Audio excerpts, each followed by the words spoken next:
each one of you represents decades of experience, commitment, and service to the people of Pakistan. You are not simply officers of the state, you are custodian of nation's future. And as mid-career officers, you stand at a decisive point in your professional journey. Senior enough to influence the system, yet young enough to lead change with energy and imagination. Today I want to speak to you about Udaan Pakistan not merely as a government program, but as a national mission of transformation. And more importantly, I want to discuss your central role in making it a success. Pakistan today stands at an inflection point, as you have heard and read and you know already. We have seen many highs and lows, and each time we grow, we crash land in a couple of years. So boom and bust cycles have hit us frequently, and once again after a few years, we are on a fourth Udaan. We are seeing all our indicators positive. So our challenges are real: slow growth, fiscal stress, climate vulnerability, learning crisis, governance deficits, but our opportunities are equally powerful. A young population, geostrategic location, digital potential, and a vast untapped potential in agriculture, industry, services, mines and minerals, blue economy, and creative industries. Udaan Pakistan is about converting potential into performance and assets into solid outcomes. It is built around a 5 E's framework, which has been worked out after very extensive consultations with the stakeholders, with our opinion leaders, with our experts. We tried to figure out what are those 4, 5, 6 important pillars on which we can build a stable socio-economic platform that will enable us to take a long, high growth trajectory. So this 5E framework comprises of one, exports, because no country has achieved prosperity without selling competitively to the world. And if there is single, I would say, most important failure in our past 78 years in economic management, that has been that we failed to build or develop an export-led growth strategy. Every time we grow, there is demand for imports, but we are unable to meet that demand because correspondingly we cannot grow our exports, so there is no foreign exchange with us, and that import eats all our reserves. The classic scenario that have hit us in 2022. The previous government in its last year wanted to show growth, so they liberalized imports, all sorts of consumption import. So there was $80 billion import, $50 billion record current account deficit, and that wiped out all our reserves. As a result, our currency took the hit, and it went into free fall for next 3 years.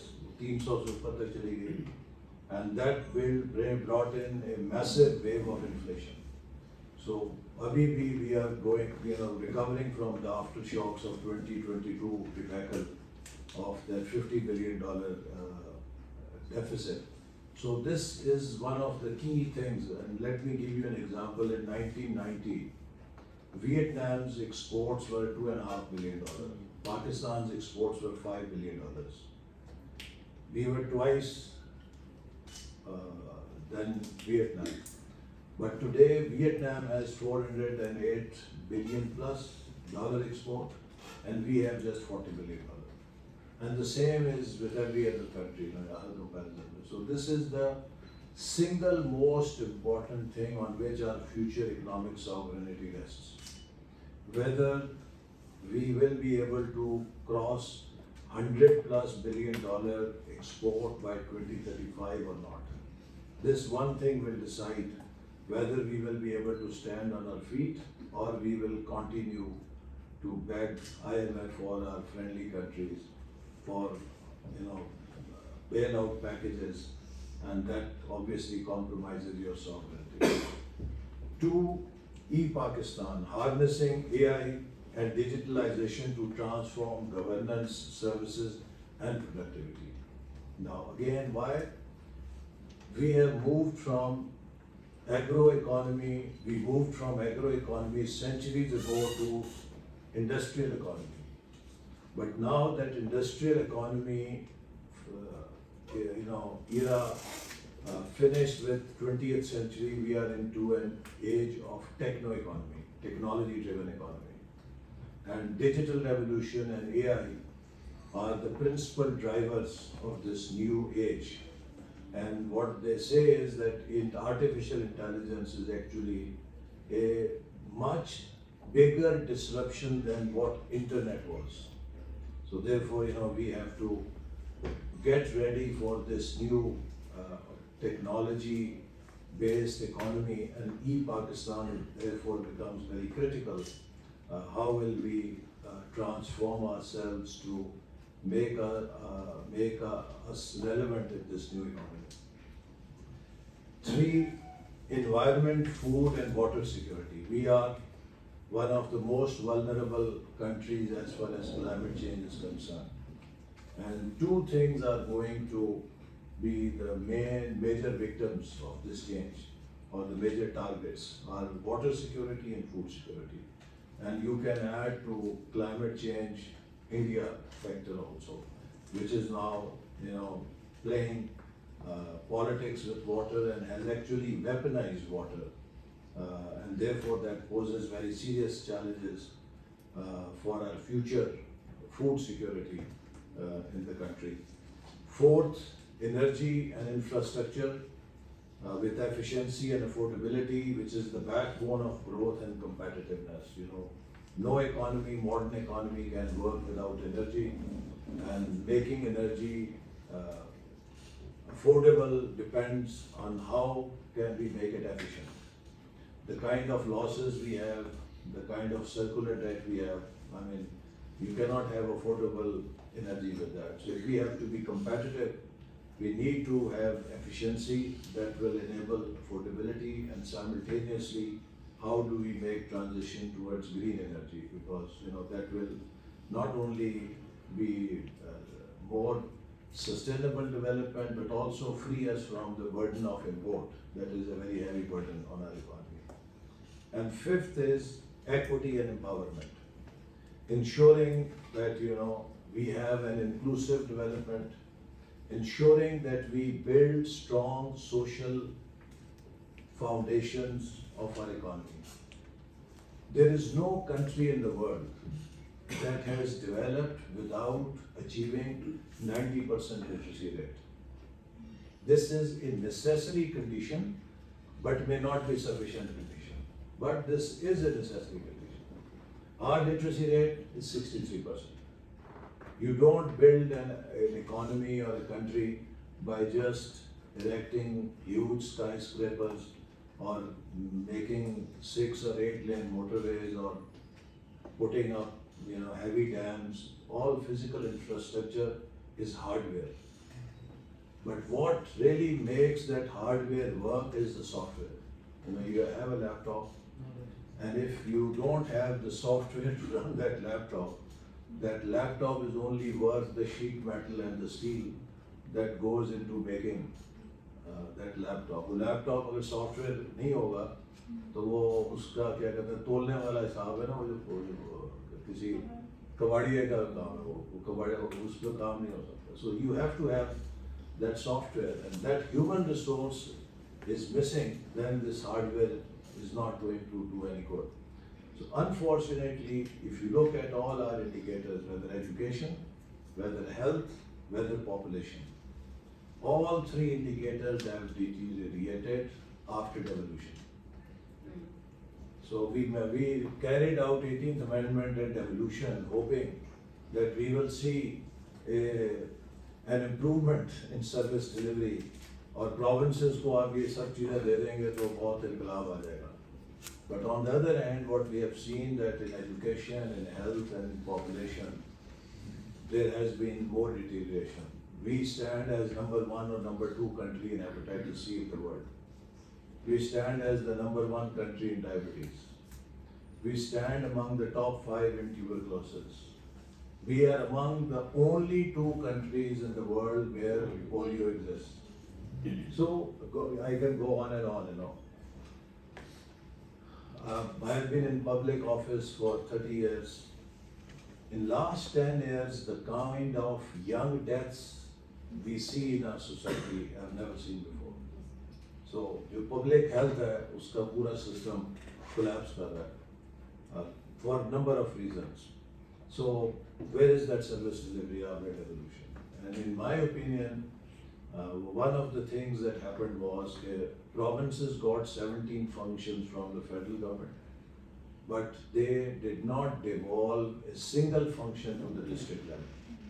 So today we have top heavy provinces, and unless we have fully empowered district governments, the third tier, there is no way that governance can work in this country, in my opinion. The kind of population and the scale and size of provinces we have, it is simply impossible for anyone to sit in Lahore, Karachi, Kota or Peshawar and run the whole province. Why should, appointment case of Naib Qasid or janitor in a primary school in Narowal or Rajanpur go to a secretary's office in Lahore? So why should, appointment of primary teacher file ever go to secretary's office in Karachi from Botki or from Jacobabad, if that's the kind of centralization, it is simply not possible that we can run this service structure, this service delivery structure that exists. So social sectors are a real challenge, and unless we fix this platform, and I always give example कि ये platform जो है इस तरह गिरा हुआ, social indicators are almost completely broke. So you cannot build a stable structure on a broken platform. So if we really need a stable structure, the social pillar also has to be even. और वो जब तक बराबर नहीं होगा economic और social, तो उस वक्त तक आप उसमें कुछ भी नहीं कर सकते. So therefore this fifth pillar that deals with the social foundations, fixing our education, fixing our health and controlling our population. 2.55%. Last census 2.4%. For 30 years we were seeing a declining trend, but today we are seeing reversal. Brake se पैर उठा के accelerator पर रख दिया. So with 2.55 growth rate, अगर आपकी economy 3% से grow कर रही है तो effectively 0.5% से grow की है. So this is not sustainable. So that needs to be tackled. Again, why should any province control population? When your award depends on how many people you can post on the book. So why should any? So serious challenge with the NFC award we have. 82% of the award is on your population. So every province would like to show more people so that it can get a bigger share. There is no premium on demographic efficiency. So this is, to me, the fifth pillar is most important. It deals with the most weak area of our economy. And then under empowerment, we have two drivers for future: youth and women. 60% of population is young. How we deal with our youth, what we give them, how we train them will decide our future. Our female workforce participation rate is 23%. No country has developed unless it has achieved 50% workforce participation for its female population. So that again, there is a big gap. It has to be doubled at least.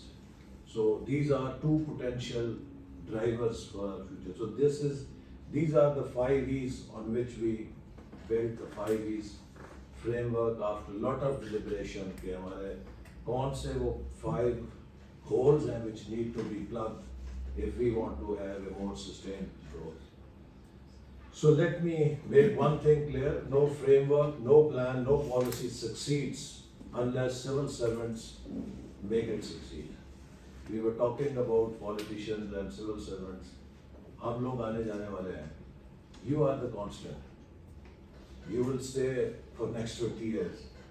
We will come and we will go, but you are the constant. So therefore, how you run the system will have much greater bearing. Documents do not deliver results, institutions do.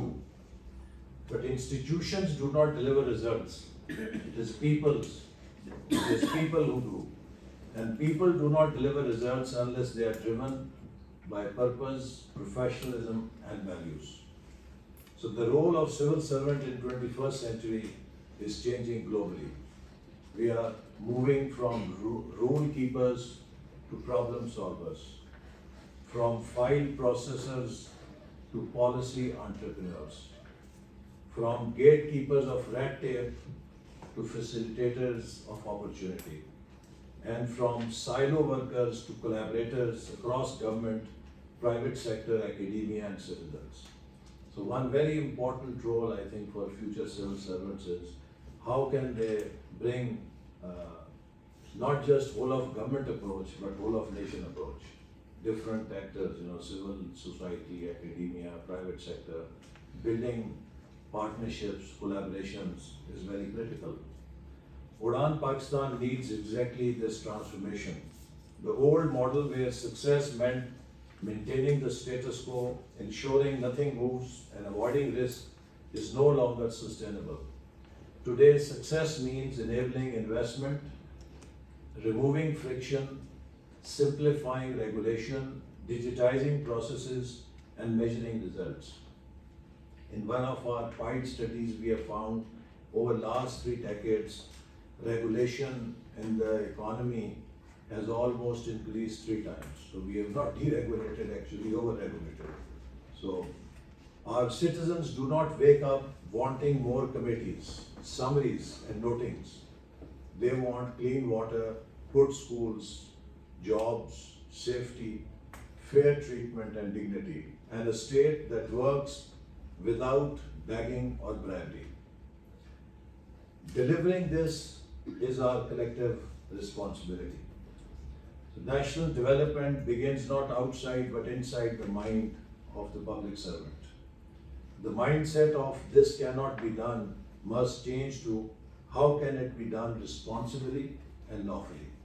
My experience of working with bureaucracy is the first auto response is کہ سر یہ نہیں ہو سکتا. So then you have to convince them کہ یہ کیوں ہو سکتا ہے اور کیسے ہو سکتا ہے. So we have to be, I think, more open to change because we are living in an era which is moving and innovating at a pace that is unprecedented in human history. So one major challenge for any civil servant is how do we keep alignment with those changes. And let me give you 2 examples. This is not government alone. Even private sector and giants can just disappear like dinosaurs. Look from the history of Nokia and BlackBerry, what happened to them? How fast the change is taking place, and when they fail to keep themselves aligned with the marketplace, they were wiped out. So, if such big dinosaurs can disappear, so it can happen to anyone. The mindset of it is not my job must change to that the citizen is my job. And citizen satisfaction. If you go to UAE now, what they have said is کہ ہمارا fundamental KPI is citizen satisfaction. Just as business takes customer satisfaction, they have designed their KPIs on citizen satisfaction. The mindset of procedure first, outcome later must change to follow procedure, but never forget the real test is the outcome. We experience this every day. When we go through hiring, تو پہلے وہ فیتا لگا کے candidates کو سب کو اڑا دیتے ہیں کہ جی اس میں یہ کمی ہے, اس میں یہ کمی ہے, اس میں یہ کمی ہے. without seeing who is who. پھر جو 10-20 نالائق بچتے ہیں کہ جی انہوں نے پورا پروسیجر کرائٹیریا پورا کیا اس کو لا کر رکھ دیتا ہے. And when I look at those rejected applications تو ان میں کئی پڑھے لکھے باہر کے اچھے نہیں جی اس میں یہ 1 مہینے کی کمی تھی, اس میں یہ 4 دن کی کمی تھی. میں کہا یار میں اسے اوور رول کر دیتا. I am more interested in quality of human resource rather than seeing کہ بھی کون فیتا آپ کا پورا اس نے ناپا ایلیجیبلٹی کا نہیں ناپا. 4-6 مہینے doesn't matter if you have a high quality talent. لیکن وہ the whole orientation is so procedure oriented کہ we consider کہ جو procedure ہے that is the end. Procedure is a means. So you should actually be focused on the outcomes. What is the end result that you want? So that, mind I think has to change. And above all, the mindset of fear must be replaced with professional courage. Countries are not transformed by timid officers protecting their chairs. They are transformed by honest professionals who take decisions for the public good. To make Quran Pakistan a success, the civil service must rest on 4 pillars. Number 1, challenge of our times, integrity. We are dealing with civil service reforms, and I was very, I knew that is the way our society has deteriorated. One of the very senior civil servants and rector of NSPP, they pointed out that sir, when our generation joined civil service, so we thought that we are going into a mission. ہم نے تھوڑی street تھی کہ public service کرنی ہے, اس کے لیے جانا. He said, sir, now the new entrants who we engage with, we are amazed to see کہ وہ 5 سال کا ذائچہ ساتھ لے کر آتے ہیں کہ پہلے 5 سالوں میں کون سی پوسٹیں دینی اور اس میں کتنا مال بنانا. So, if that is the moral decadence that we have achieved, then I think Allah only can help us. But therefore, I think this is a very big trust. کہ جو civil servant کے پاس ہوتا ہے, you hold the destiny of the nation in your hands. So integrity is not only refusal to take bribes, but it is also refusing to misuse discretion, delay files deliberately, protect cartels and mafias, twist laws for personal or political convenience, and violating merit. I went to America and one of my friends mentioned that I took my friend who is a civil servant in Pakistan for dinner. تو وہ کہتا میں ہاتھ دھونے گیا تو اس کی wife نے میری وائف سے پہلا سوال یہ پوچھا کہ بھابھی یہ کھانا ذبی حلال ہے نا ریسٹورینٹ کا. تو وہ میں واپس آیا تو وہ میری بیوی نے کہا کہ پوچھ رہی تھی کہ کھانا ٹھیک ہے. تو کہتا میں نے پھر اپنے دوست سے کہا کہ میں کہا تو کل سے مجھے کہانیاں سنا رہا ہے کہ آج کل میری جہاں نوکری ہے بڑی موج ہے, میں 11 بجے جاتا ہوں, 12 ساڑھے 1 بجے گھر آ جاتا ہوں. تو وہ جناب کو جو تنخواہ ملتی ہے صبح 9 بجے سے 4 بجے کی, تو اس میں 2 گھنٹے کام کرتے ہیں, تو جو باقی کے گھنٹے ان کے ذبیح ہونے کے اوپر یہ فتویٰ نہیں آتا کہ یہ حلال حرام سارا گوشت کے اندر ہی بند ہے. So I mean, so honesty is not just one is not taking bribes. It is also whether you are doing justice to your job or not.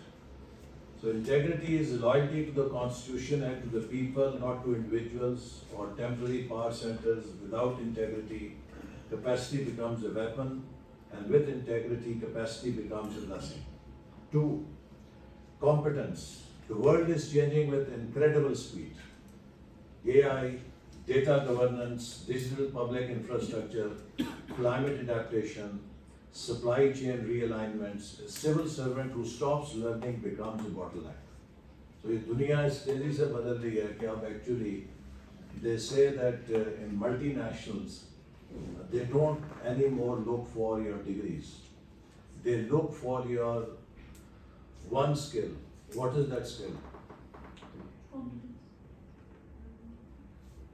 Change or to adapt with The skill of unlearning, learning and unlearning and learning. Because you must have this ability to throw out obsolete garbage and learn new skills. Because the whole paradigm will be changing very fast. So جو آج آپ نے سیکھا ہے 2 سال بعد سب مطلوب ہو جائے گا. If you will keep holding on to your old knowledge, you will be relevant. So you have to become a lifelong learner. جس طرح you buy your phones, تو اگر آپ کو وہ ہر 6 مہینے بعد ایک نیا اپڈیٹ آ جاتا ہے کہ اس کو نیا پیچ لگائیں یا اپڈیٹ لیں, and if you don't take that version, so you are out of full functionality. So therefore you will have to have those updates on your knowledge. You must master evidence-based policy, data analysis, digital tools, project management and stakeholder engagement skills. Mid-career is not the time to slow down, it is the time to reinvest in your own excellence. 3, service orientation. Civil servant is not privilege, it is a trust. The true test of your performance is not how powerful your position is, but how the weakest citizen experiences the state through you. How you are able to give to what is due to the weakest person, جس کی سفارش نہیں ہے, جو ایک عام شہری ہے, because through you he or she will taste the state. یہ state کیسی ہے. The poor woman who waits outside your office for hours is the real performance audit.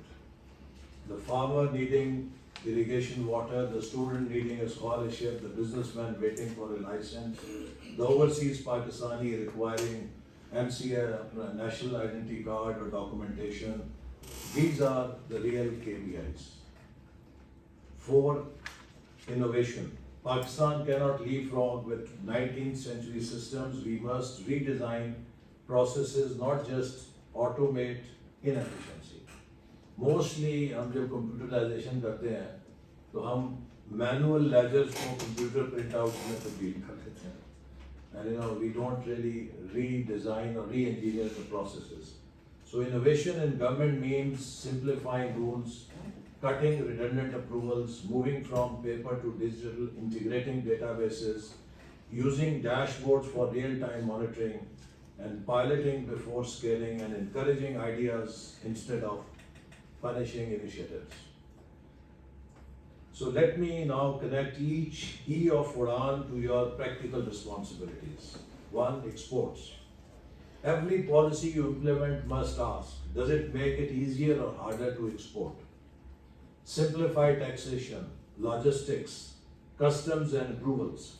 Support special economic zones, facilitate regional trade, reduce harassment of businesses, encourage value addition rather than rent seeking.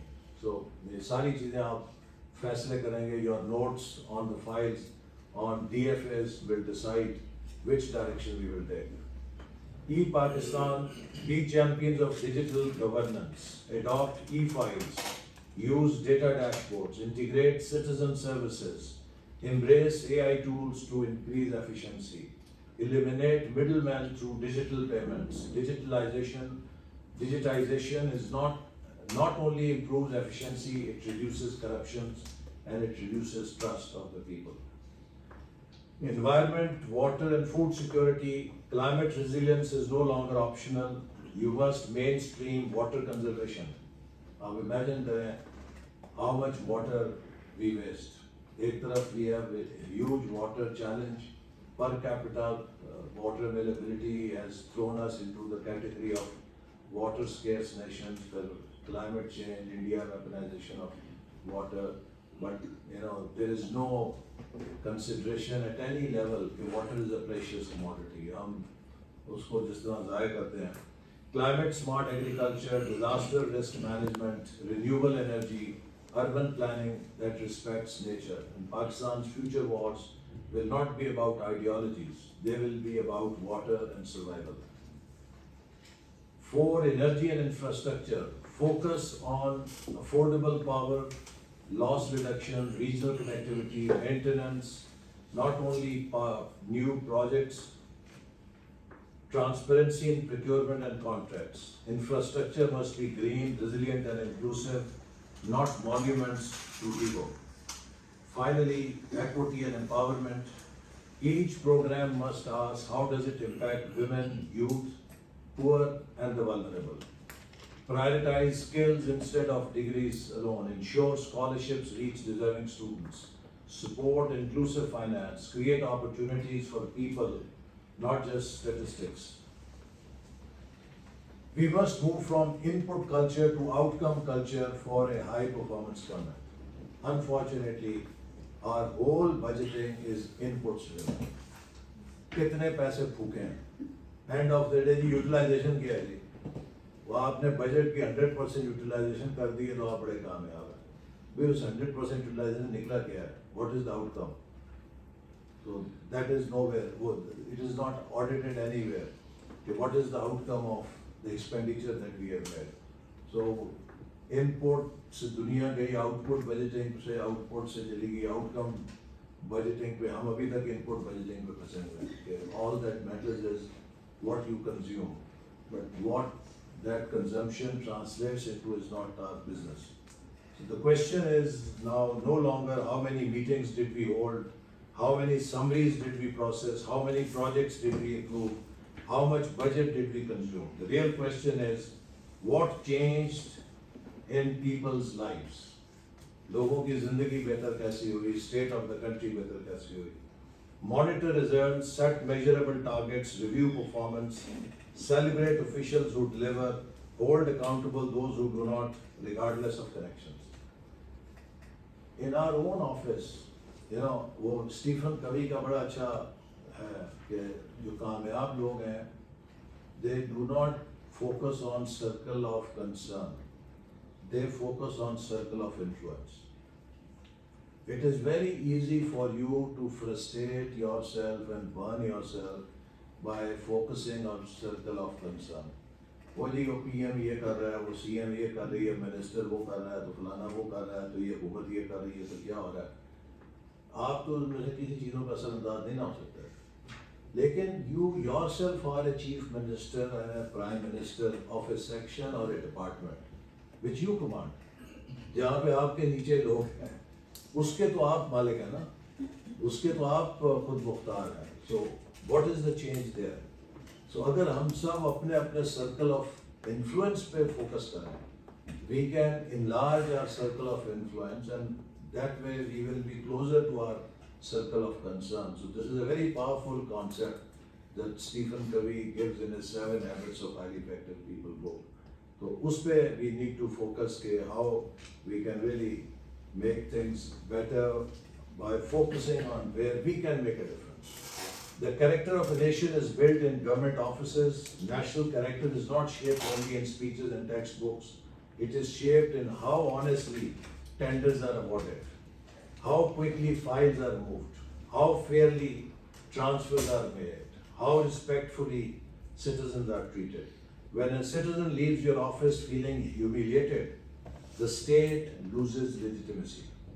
When a citizen leaves feeling heard and helped, even if the answer was no, the state gains respect. And I say this to officers, जब मैं dealer में था तो police officers ये जो ASPs थे उनको मैं डीलर है, तो मैंने कहा कि मैंने 30 years पब्लिक लाइफ में हर तरह के अफसर देखे हैं. जो सबसे रेयर कमोडिटी है वो है कि जो ऑनेस्ट भी है और जो बायस रहमत भी है. वरना ऑनेस्टी बायस रहमत बन जाती है. ऑनेस्टी प्रोड्यूसेस सच एरोगेंस कि आप लोगों के लिए एक जहमत बन जाते हैं, तो आपका जलाल ही नहीं खत्म होता इस बात पे कि मैं बड़ा ऑनेस्ट हूँ.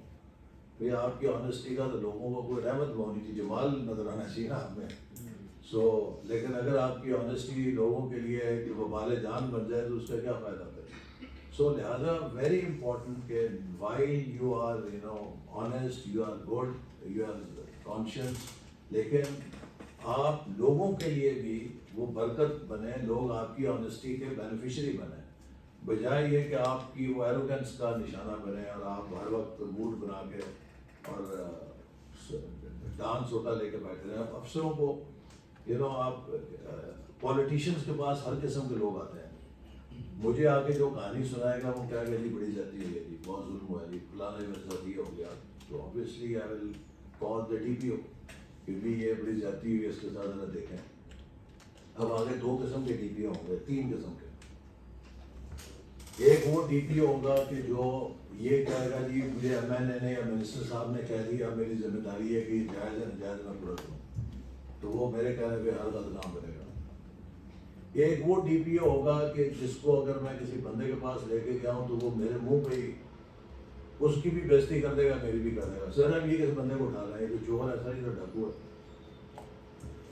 تیسرا ڈی پی او وہ بھی ہے کہ جو میں لے کے گیا ہوں کسی بندے کو ساتھ، آئے سر چائے پیئے، چائے پلائے گا، بات سنے گا، سر ٹھیک ہے دیکھ لیں گے، جب نکلیں گے مجھے پیچھے فون کر کے گا سر میں اس وقت تو نہیں بات کی لیکن اس کیس کے یہ میرٹ ہے، یہ بندہ فراڈی ہے، یہ چور ہے، ڈاکو ہے، وہ بابا جائیں کیا کرتا ہے، تو 90% آپ کو M N A M P کہے گا ٹھیک ہے جو میرٹ ہے وہ۔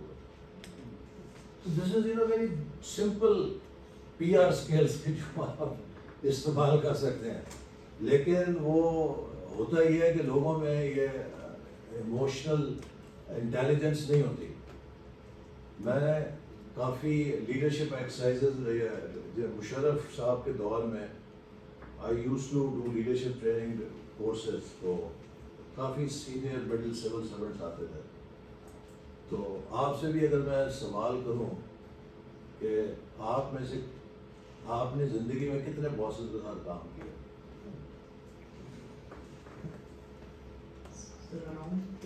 ایک آپ اتنے ہی سب نے کیا ہوگا۔ اب اگر میں آپ سے یہ کہوں کہ ان 8-10 جو باسز کے ساتھ کام کیا ہے، how many would you rate a leader? And میں ایک سمپل ڈیفینیشن آپ کو یہ دے دینا ہوں کہ جب آپ نے اس کے ساتھ کام کیا تو آپ نے گھڑی نہیں دیکھی۔ کیوں کہ لیڈر گھڑی نہ دیکھنے کا کیا مطلب ہے؟ اس نے آپ کو ایک مشن میں انرول کیا نا۔ When you work for a mission, you don't see your watch کہ چھٹی کا ٹائم ہو گیا۔ تو اس کیلیبر کے کتنے لوگ آپ اس 8-9 میں سے 10 لے لیں؟ This is the یہ آپ کے 8 ہے نا جو سینئر لیول کے 18 جنہوں نے باسز کو بھگتا ہے، ان کا سکور بھی 1 اور 2 سے اوپر نہیں گیا۔ What does this tell? اور پھر میں انہیں یہ سوال فلپ کرتا تھا کہ آج سے 20 سال 10 سال بعد اگر آپ کے کسی سبارڈینیٹ کو یہ سوال پوچھا جائے تو واٹ از دا چانس کہ وہ آپ کو 1 یا 2 میں گنے گا؟ اور اگر آپ سے میں یہ سوال کروں کہ وہ جو 1 یا 2 آپ کے ذہن میں ہیں کیوں آپ ان کو ریکال کر رہے ہیں، تو پوری ایکسرسائز ہوگی لیکن میں آپ کو بھی جواب دے سکتا ہوں کہ you are recalling them not for their technical knowledge but for their people skills. They were either great mentors or they were great motivators or they were great team builders, all people skills, they excelled in people skills that made them great leaders. So leadership does not come through your technical knowledge, it comes through your people skills. So if you want to be a leader who is worth remembrance, focus on your people skills. وہ آپ کا ایک age ہوگا۔ So Pakistan's greatest asset is its youth, but they are impatient and rightly so. They want merit, dignity, opportunities, and a government that works without siparish. So Udan Pakistan is a compact with the youth to restore hope, and you are the front line of that compact. So you may say these are big national goals. What can I do as one officer? History tells us something powerful. Institutions change when mid-level leaders change behavior. You control office culture, timelines of decisions, transparency of processes, fairness in human resource management, and quality of service delivery. So you can create islands of excellence that become models for the rest of the country. Let me end with 3 commitments I invite you to make today: that you will be honest regardless of pressure, you will try to be competent and keep learning and improving, and you will be compassionate. Every citizen who comes to you will be treated with dignity. If you embody these 3 values, Udan Pakistan will not remain a slogan, it will become a reality. Pakistan is not destined for crisis. Pakistan is inshallah destined for greatness, but destiny only favors nations whose servants rise above self-interest and mediocrity. As you graduate from this mid-career course and move into more senior positions, the country will increasingly look to you for leadership, stability and results, and I have complete faith that you will rise to this challenge. May Allah guide you, strengthen you and enable you to serve Pakistan with honor, wisdom and courage. Pakistan Zindabad.